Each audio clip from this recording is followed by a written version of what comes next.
আমি সুস্মিতা ভট্টাচার্য, বাস্তু visions with সুস্মিতার এই এপিসোডে আপনাদের সকলকে স্বাগত জানাই। ভালো থাকুন এবং আপনাদের চারপাশটাকেও ভীষণভাবে ভালো রাখুন। আজকেও কিন্তু আমি কথা বলবো যে টপিক নিয়ে, সেটা হচ্ছে স্যাটার্ন নিয়ে কিন্তু আমি কথা বলবো। দেখুন, স্যাটার্ন নিয়ে কথা বলার জন্য আপনারা প্রচুর কমেন্টস করেন এবং বলেন স্যাটার্ন নিয়ে কিছু বলবার জন্য, কারণ স্যাটার্ন মানেই সবাই না ভীষণ ভয় পেয়ে যান। মানে আমি এটা ঠিক মতো বুঝি না যে কেন স্যাটার্ন নিয়ে মানুষ ভয় পান। স্যাটার্নের কনসেপ্ট নিয়ে আমি বহুবার আপনাদেরকে বলেছি, অনেকবার আলোচনা করেছি। দেখুন, আপনি যদি দোষ করেন, আপনি যদি আপনার লাইফস্টাইলটাকে ইনডিসিপ্লিন রাখেন, তাহলেই কিন্তু স্যাটার্ন আপনাকে তার কুফল দিয়ে যাবে। কিন্তু আপনি যদি আপনার কর্মের মাধ্যমে আপনার ডিসিপ্লিন লাইফটাকে আরো সুন্দরভাবে নিজের সম্পূর্ণ ডেডিকেশন দিয়ে নিজের কাজ করেন, তার ফল অবশ্যই আপনি পাবেন। আমরা একটা কথা বলে থাকি না, যে যেরকম কর্ম তার সেরকমই ফল। স্যাটার্ন কিন্তু ঠিক সেই কাজটাই কিন্তু করে থাকে। মানে স্যাটার্ন হচ্ছে জাস্ট একজন হচ্ছে, মানে একটা ট্রু নিউট্রাল জাজ যাকে বলা হয়, যে যে কোনো অবস্থায়, মানে আর নিউট্রাল মানে জাজ যে হচ্ছে যে কোনো অবস্থায়, মানে আপনাকে মানে ফ্রি অফ প্রেজুডিস, মানে যে কোনো রকম ভাবেই কিন্তু আপনাকে ছাড়বেও না। আবার আপনি যদি ভালো কাজ করেন, তার জন্য সমস্ত কিছু আপনাকে কিন্তু দিয়ে যাবে। যেটাকে বলা হয় মানে স্যাটার্ন হচ্ছে পিউরিফায়ার। মানে আমাদের কর্মের দ্বারা, আমাদের এক্সপিরিয়েন্সের দ্বারাই কিন্তু আমাদেরকে পিউরিফাই করে স্যাটার্ন। মানে আমরা একজন ট্রু জাজ বলতে পারি স্যাটার্নকে।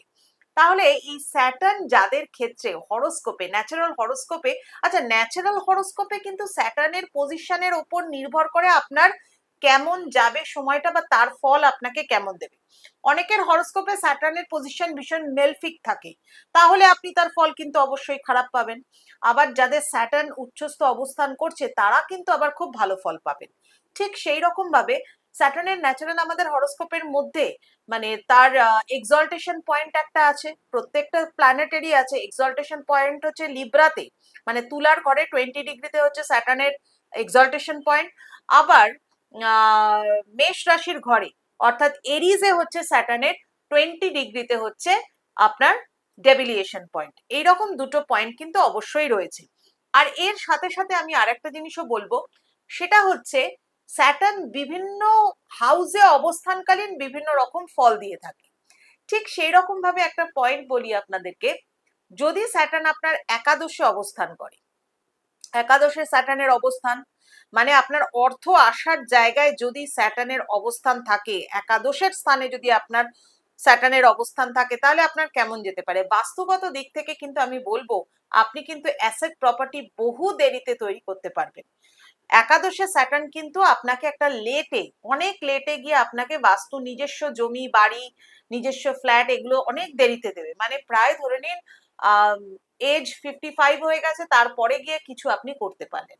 আবার যদি আপনার দ্বাদশে স্যাটার্ন থাকে, 12th হাউসে স্যাটার্ন থাকে, তাহলে কিন্তু সেই স্যাটার্ন আপনাকে খুব তাড়াতাড়ি জীবনে অ্যাসেট প্রপার্টি, আপনি যখনই চিন্তা ভাবনা করবেন, যখনই উইশ করবেন কিছু করবার, সেটা কিন্তু আপনার জীবনে হয়ে যাবে। আপনি কিন্তু করতেও পারবেন সেটা। অ্যাসেট প্রপার্টি বাস্তু নির্মাণের জন্য স্যাটার্ন দ্বাদশে থাকাটা খুবই শুভ। আবার যাদের 6th হাউসে স্যাটার্ন, ধরে নিন যাদের ষষ্ঠ স্থানে স্যাটার্ন বসে রয়েছে, মোটামুটি ভাবে তারা কিন্তু ওই 36 থেকে 39 বছর বয়স পার হলে তবে কিন্তু নিজের জীবনকে অনেক সুন্দরভাবে ফ্লারিশ করতে পারবেন। তারাও কিন্তু জমি বাড়ি ভূমি নিজেদের জন্য তৈরি করতে পারবেন। তবে একটা পয়েন্ট আজকে আমি আপনাদেরকে বলে দিই, স্যাটার্ন যে পজিশনেই থাকুক না কেন আপনার বা মানে হরোস্কোপের মধ্যে, বা আপনি হয়তো শনির মহাদশার মধ্যে দিয়ে যাচ্ছেন, বা হয়তো আপনি শনির ঢাইয়া বা শনির সাড়ে সাতির মধ্যে দিয়ে যাচ্ছেন, একটা জিনিস কিন্তু করতে পারেন, সেটা হচ্ছে পশ্চিম দিকে ফেস করে বসে স্যাটার্নের একটা মন্ত্র যদি বলতে পারেন, এবং তার সাথে একটা যন্ত্রম, আমি আপনাদেরকে যন্ত্রমটা বলে দিচ্ছি, আপনারা নিজেরাই বাড়িতে সেই যন্ত্রমটাকে একটা হোয়াইট পেপারের মধ্যে ড্র করুন। কিছুই না, কিছু ডিজিট আপনাকে ড্র করতে হবে। দেখুন, আমি স্ক্রিনে আপনাদেরকে দেখাচ্ছি। একটা হোয়াইট বড় পেপার নেবেন, তার মধ্যে ব্ল্যাক কালারের পেন দিয়ে লিখুন, মানে জাস্ট খোপ কাটুন, মানে ওপরে 3টে খোপ, মধ্যিখানে 3টে, নিচে 3টে, টোটাল 9টা খোপ বক্স তৈরি করুন। সেই বক্সের মধ্যে, সবটাই কালো পেন দিয়ে করবেন, বক্সের মধ্যে কতগুলো সংখ্যা লিখুন। প্রথমে ওপরের বক্সে দেখুন লেখা আছে, ঠিক যেরকম স্ক্রিনে আপনি দেখতে পাচ্ছেন সেরকম ভাবে লিখুন।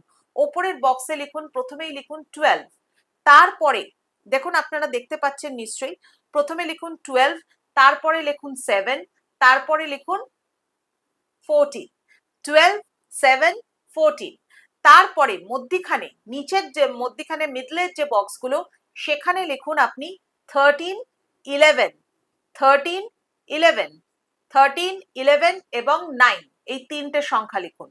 এবং তার নিচের যে বক্সটা আছে, একদম যে নিচের বক্সটা, সেই বক্সের মধ্যে লিখুন 8, 15 এবং 10। এই যন্ত্রটা একটা তৈরি করে নিন। যন্ত্রটা তৈরি করে নিয়ে এটাকে পশ্চিম দিকের দেওয়ালের কাছে রাখুন এবং আপনি পশ্চিম দিকে ফেস করে স্যাটার্নের মন্ত্রকে অবশ্যই উচ্চারণ করুন। এবং সেই স্যাটার্নের মন্ত্র উচ্চারণের সময় আরেকটা কাজও করতে পারেন, যারা ভীষণভাবে সাড়ে সাতির কুপ্রভাবের মধ্যে পড়ে রয়েছেন তারাও এটা করতে পারেন। একটা মাটির কলস বা লোহার কলস নিন, তাকে সর্ষে তেল বা তিল তেল দিয়ে পূর্ণ করুন, কালো কাপড় দিয়ে মুখটা ভালো করে কালো সুতো দিয়ে বেঁধে নিন, বেঁধে আপনি মন্ত্র উচ্চারণ করুন। মন্ত্রটা হবে মানে স্যাটার্নের যে প্রণাম মন্ত্র, অর্থাৎ বড় ঠাকুরের যে প্রণাম মন্ত্র আছে সেই প্রণাম মন্ত্র করুন।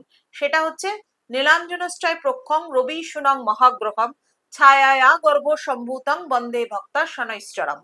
নীলাঞ্জনশ্চয় প্রক্ষং রবি সুনং মহাগ্রহম ছায়ায়া গর্ভ সম্ভূতং বন্দে ভক্তা শনৈশ্চরম। প্রোনাউন্সিয়েশন কিন্তু মন্ত্র উচ্চারণের সময় সঠিকভাবে করবেন। এটা করুন, স্যাটার্নের যে কুপ্রভাব বা কুফল সেটা থেকে দূরে আসতে পারবেন। যাদের বাস্তু জমি তৈরি করতেও অসুবিধা হচ্ছে স্যাটার্নের কুপ্রভাবের জন্য, তারাও কিন্তু সেটা করতে পারবে। আর এই সংক্রান্ত আরো যদি কিছু জানতে ইচ্ছা করে কমেন্টসে আমাকে অবশ্যই জানান। আর এই এপিসোডগুলো যদি আপনাদের ভালো লাগে, যদি সত্যিকারের ভালো লাগে, তাহলে অবশ্যই লাইক করবেন এবং দেখবেন একটা বেল আইকন রয়েছে, সেটা হচ্ছে সাবস্ক্রাইব করবার জন্য। আপনি সাবস্ক্রাইব করতে পারেন। সাবস্ক্রাইব করলে পরে কিন্তু প্রতিদিনের আমার যে এপিসোডগুলো আছে সেই এপিসোডগুলো কিন্তু আপনারা নোটিফিকেশন পেয়ে যাবেন এবং প্রতিদিনের এপিসোড দেখে জীবনে তাকে বিভিন্নভাবে কাজে লাগাতে পারবেন।